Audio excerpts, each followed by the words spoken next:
Shalom Israel first. I want to give all praise and glory and see how about Shemi outside, about Shemi Kabadas. I want to see Apostle Oscar Millstone, peace citation, one of Israel. This lesson, I want to title it, what type of mindset? Alright, and really, what type of mindset do you have to lose your life in this world for the life to come? Or ultimately to hate your life here. Revelation 12:11, it says, and they overcame him by the blood of the Lamb and by the word of their testimony, and they loved not their lives unto the death. All right, and it's talking about the elect. All right, the elect, Lord willing, be part of the elect. We hate our lives here. We don't have a life. As Elder Apostle Gabar said, we just existed. And the mindset we have is the next life to come. All right, and that's the thing. We can't look at this shit like it's gonna be forever. Fuck that. Alright? And I was watching one of the brothers, I believe from Iowa. I don't really know the bro's name, but he brought up the scripture. He said, I think it's Sirach 18:11. Basically a drop of the sea is 1,000 years compared to eternity. Alright, so just look at this shit now, like, bro, this is all before a moment, as it says in 2 Corinthians 4:17. Alright, so we can't get caught up on the now, we gotta look past this shit. Alright, and really all this to say, the Lord, he's keeping us in uncomfortable situations to where we don't love our lives here. Because look at these people. These people in the world, they rejoicing, they're going on vacation, this, that, and third, and it looks like they winning. I got two scriptures.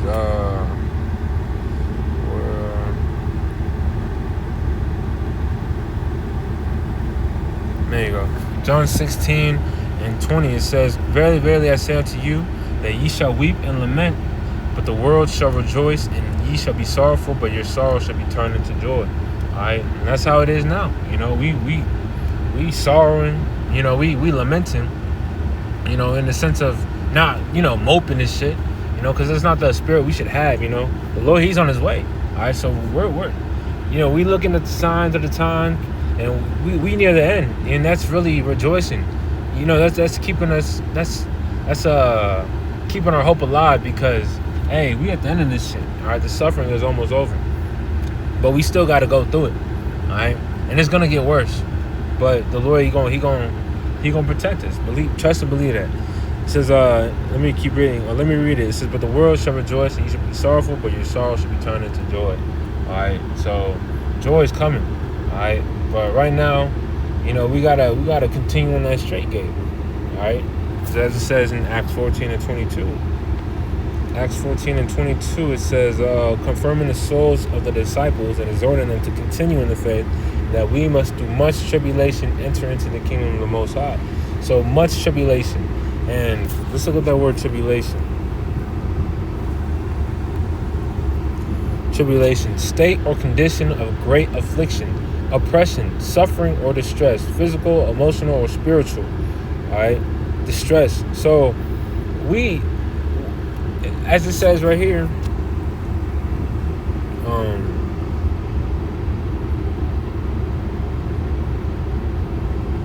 Hebrews 11, or Hebrews 12, and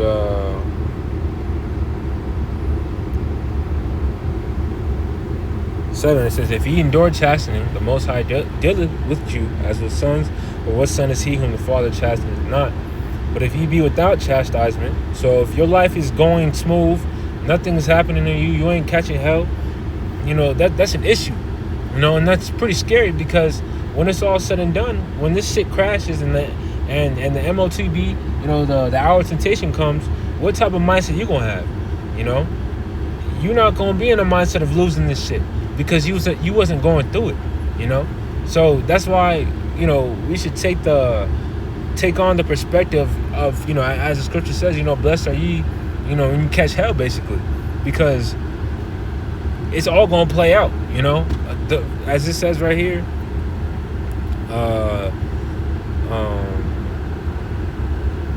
in the 11th verse, I'll skip down real quick. says, now no chastening for the present seeming to be joyous, but grievous.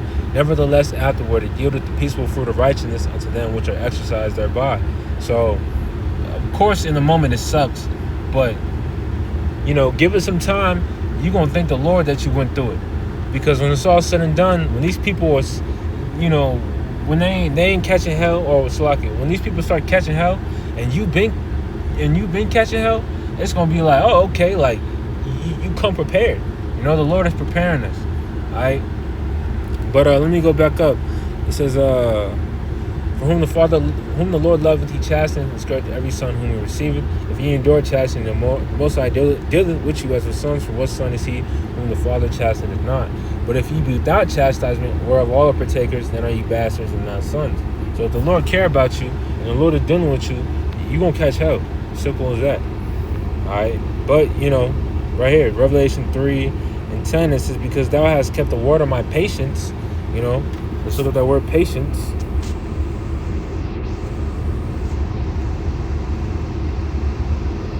Quality of being willing to bear adversities.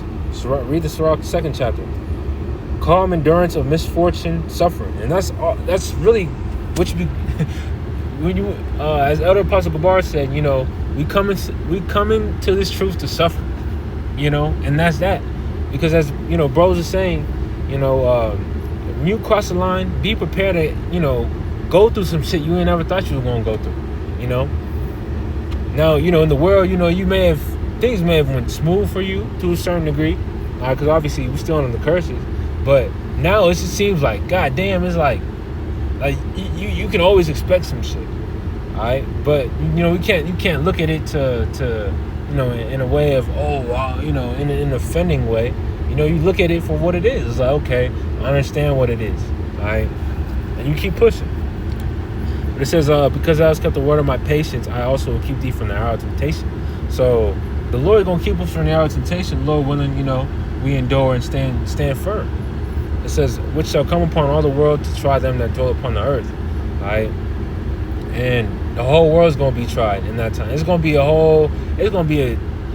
gloomy time in that time. All right, in the days approaching. All right, it's gonna be doom and gloom. All right, but guess who's gonna stay strong? The elect. By Shimei Hawashai. That's who the Lord is gonna be with in that time. All right, we just hope to be part of the elect. So in that day, we taken care of. All right. Because as Spirit said earlier,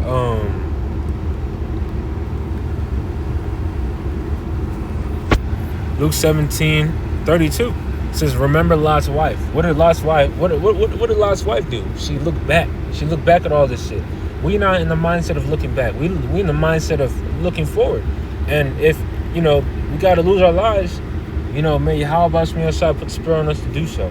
Because we don't have a life here.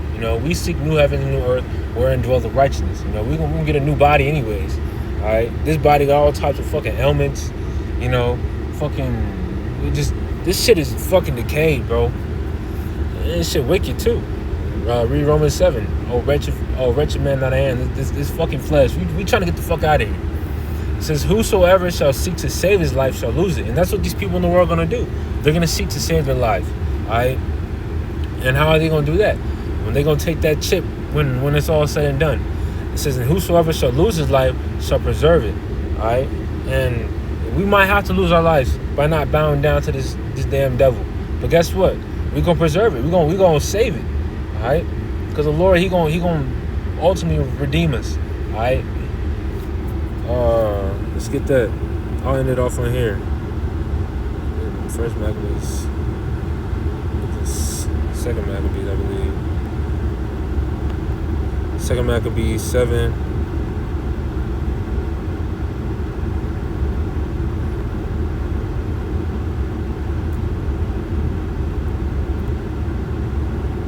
So it raises up.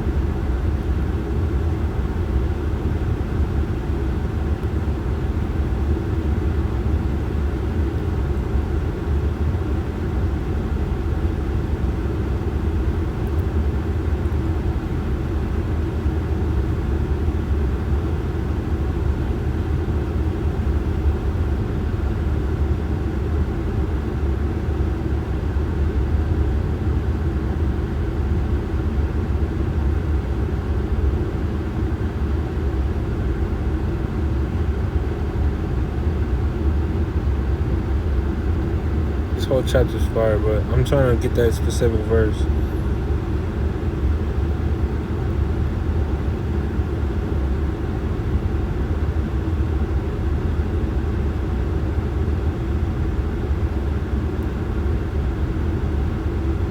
There you go.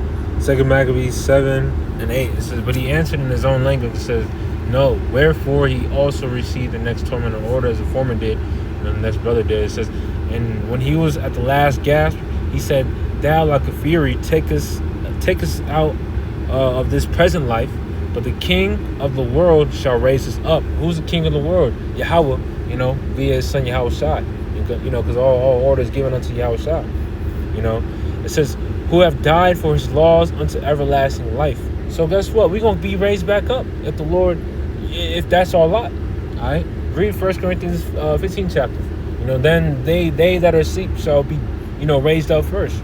Roughly paraphrasing. So, hey, there's no losing. All right?